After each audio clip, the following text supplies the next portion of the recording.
இதை முன்னாடியே சொல்லியிருந்திருக்கலாம். நான் கொஞ்சம் லேட்டாகவே இந்த படத்தை பார்த்து இருந்திருப்பேன். இந்த 7ஆம் அறிவு படத்தை எப்படி எடுக்கலாம் அப்படிங்கிறத இந்த ஸ்பைடர்மேன் படம் மூலிமா நீங்கள் தெரிஞ்சுக்கலாம். So Spiderman brand new day இந்த படத்தினுடைய ரிவ்யூ தான் இன்றைக்கி நம்ம பார்க்க போகிறோம். 3Dயில் வேறு பார்த்துருக்கேன். எப்படி இருக்குது அப்படிங்கிறத கதையை சொல்லிடுறேன். வழக்கம் போல் ஸ்பைடர்மேன் தன்னுடைய 7வது அறிவை பயன்படுத்தி இந்த குற்றவாளிகள் எல்லாத்தையும் கவர் பண்ணி போலீஸ்கிட்ட ஒப்படைக்கிறது தான் இவருடைய வேலையாக இருக்குது. ஒரு நேரம் மண்டை குழம்பி மண்டை சூடு ஆகி டக்குன்னு கண்ணு கருப்பாகுது. என்னடா ஏதுன்னு பார்த்தா இவரோட ஆள் மனதுக்குள்ளே யாரோ ஒரு நோக்கு வர்மத்தை பயன்படுத்துகிறாங்க அப்படின்னு தெரிய வருது. அதாங்க டெலிபதி. இதை பயன்படுத்தி இவரை தன் வசம் படுத்துறதுக்கான வேலையை செய்ய ஆரம்பிக்கிறாங்க. சிறைச்சாலையில் இருக்கக்கூடிய ஸ்கார்பியன் இந்த நோக்கு வர்மத்தின் மூலயமா எஸ்கேப் ஆகிறாப்புல. முக்கிய குற்றவாளி கோயம்புத்தூரில் கைதாமே சேலத்தில் முக்குனா கைது பண்ண மாட்டாங்களா அப்படிங்கிற மாதிரி இந்த குற்றவாளிக்கு பின்னாடி அந்த நோக்கு வர்மத்தை பயன்படுத்தக்கூடிய ஆள் யார் அப்படின்னு ஸ்பைடர்மேன் கண்டுபிடிக்கிறாப்புல. இப்போ பார்த்துட்டு இருக்க ஆடியன்ஸுக்கு இந்த ஸ்கார்பியன் ஏதோ ஒரு வேலையை ஒன்று பண்ண போகிறான். அதுக்காக தான் இந்த நோக்குவர்மத்தை பயன்படுத்திட்டு இருக்க ஆள் இவனை பயன்படுத்துகிறான் அப்படின்னு நமக்கெல்லாம் தோணும். இந்த இடத்துல தான் டைரக்டர் ஒரு ட்விஸ்ட்டை வைக்கிறாரு. அவளெல்லாம் உங்கள் 7 அறிவை பயன்படுத்த வேணாம், 6 அறிவை பயன்படுத்துங்க அப்படின்ட்டு வந்தவன் சும்மா டம்மி பீஸுங்க கார்பியன் அப்படின்னு அவனை ஒதுக்கி விட்டுட்டு முக்கியமான அந்த நோக்குவர்மத்தை அந்த டெலிபதி ஆளை இன்ட்ரோ பண்ணுறாங்க. இவங்க தான் ஜீன் கிரே. இவங்களுக்கு என்ன தான் பிரச்சனை அப்படின்னு பார்த்தா அது ஒரு சென்டிமெண்ட் எமோஷனலான ஒரு கதை. இவங்க தேடி வந்திருக்கிற விஷயம் வி மேக்ஸ்.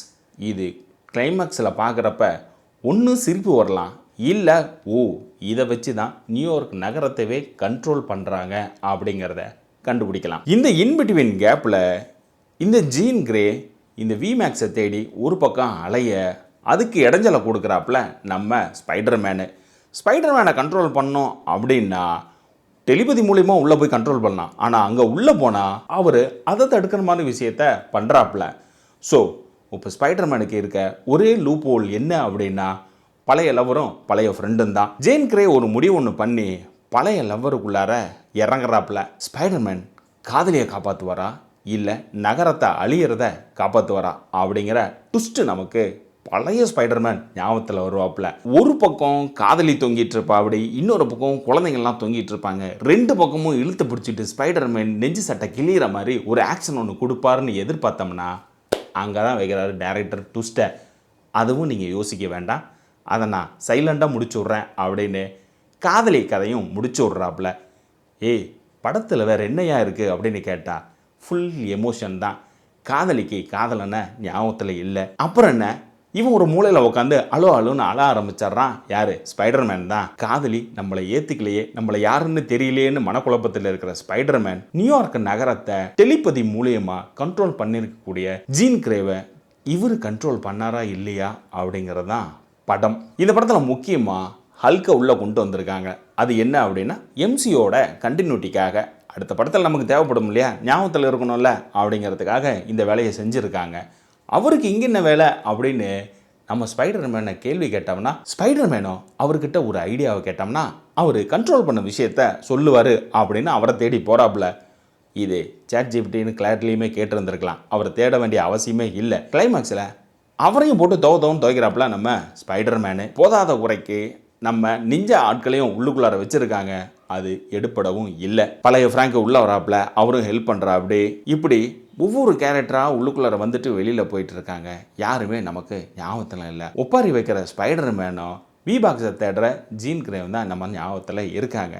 இதுவே டைரக்டருக்கு ப்ளஸ்ஸு தான். குறிப்பாக விஎஃப்எக்ஸை பற்றி சொல்லணும் அப்படின்னா ஸ்பைடர்மேனில் மிகப்பெரிய எதிர்பார்ப்போட இந்த படத்துக்கு நான் போனேன். அதுவும் 3Dயில் பார்க்கணும் அப்படின்னு பிரியப்பட்டு போனேன். ஓப்பனிங் இன்ட்ரோவாகட்டும், கண்ணு கருப்பாகிற இடமாகட்டும், மற்ற long jump, high jump, low jump, jumping jump எல்லா ஜம்புகளுமே சிறப்பாக இருந்தது. ஆனால் நான் எதிர்பார்த்ததோ 2000களில் வந்த ஸ்பைடர்மேனில் இருக்கக்கூடிய ஒரு ஆக்ஷன் அது இந்த படத்தில்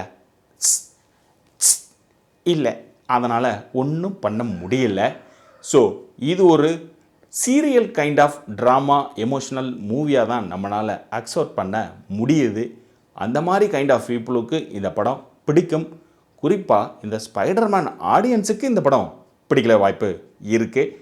காமன் ஜென்ரல் ஆடியன்ஸுக்கு இந்த படம் பிடிக்குமா அப்படின்னா அது டவுட்டு தான். ஒருவேளை நான் போய் சாகசங்களெல்லாம் பார்த்த விருப்பப்படுறேன் அப்படின்னா let's go. First of all நீங்கள் போய் இந்த படத்தை பார்க்க விருப்பப்படலாம். மற்றபடி இந்த படத்தில் ஆக்ஷன் சிறப்பாகவே இருந்தது. கிளைமாக்ஸில் வரக்கூடிய அந்த எமோஷனல் அப்படிங்கிறதான் கொஞ்சம் இழுவியை போட ஆரம்பித்தது. இந்த இடத்துல தான் நமக்கு ஏழாம் அறிவை ஞாபகப்படுத்தினது. இது கிளைமேக்ஸ்லையும் சிறப்பாக செய்ய முயற்சிக்கிறாங்க, ஆனால் அது எடுபடவில்லை. மற்றபடி இதில் சிறப்பாக சொல்லணும் அப்படின்னா பெர்ஃபார்மன்ஸை எடுத்துக்கிட்டோம்னா டாம் ஹாலண்ட் இந்த படத்தில் சிறப்பாகவே பண்ணியிருந்திருக்காப்புல. ஸ்பைடர்மேனு ஈஸி தான், ஆனால் ஸ்பைடர்மேனாக நடிக்கிறதுங்கிறது ரொம்ப கஷ்டம் அப்படிங்கிறத இந்த படத்தில் அவரை பார்த்து நம்ம தெரிஞ்சுக்கலாம். பாம்பி எவ்வளோ அடி வாங்குற, எவ்வளோ கீழே விழுற, மூக்கு மோரெல்லாம் உடையுது, ரத்தம் எல்லாம் தெரியுது அப்படின்னு நம்ம பரிதாபப்படுற அளவுக்கு நடிச்சிருந்துருக்காப்புல. இந்த படத்தில் காதலியாக வரக்கூடிய ஒரு கேரக்டரு ஒரு லிப்லாக் சீன் காட்ட மாட்டாங்க. அப்படி பண்ணுறப்ப நீ தான் என்னுடைய பீட்டர், நீ தான் என்னுடைய கணவன், நீ தான் என்னுடைய காதலன் அப்படின்னு சொல்கிறப்ப அடடே கண்டுபிடிச்சிட்டாலும் தேட்டரில் கையோ தட்டுறாங்க.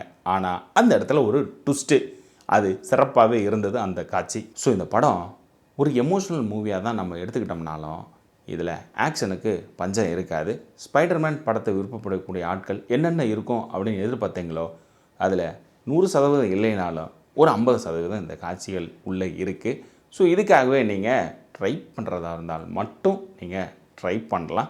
மற்றபடி இந்த படம் ஒன்ஸ் டைம் வாட்சபிள் மூவி தான், ஆனால் ரிஸ்க்கு உங்களுது. ஸோ இதே போல் நம்ம சேனல் மற்ற படங்கள் ரிவ்யூ இருக்குது பாருங்கள். மறக்காமல் சப்ஸ்கிரைப் பண்ணிட்டு மற்றவங்களுக்கும் ஷேர் பண்ணுங்கள்.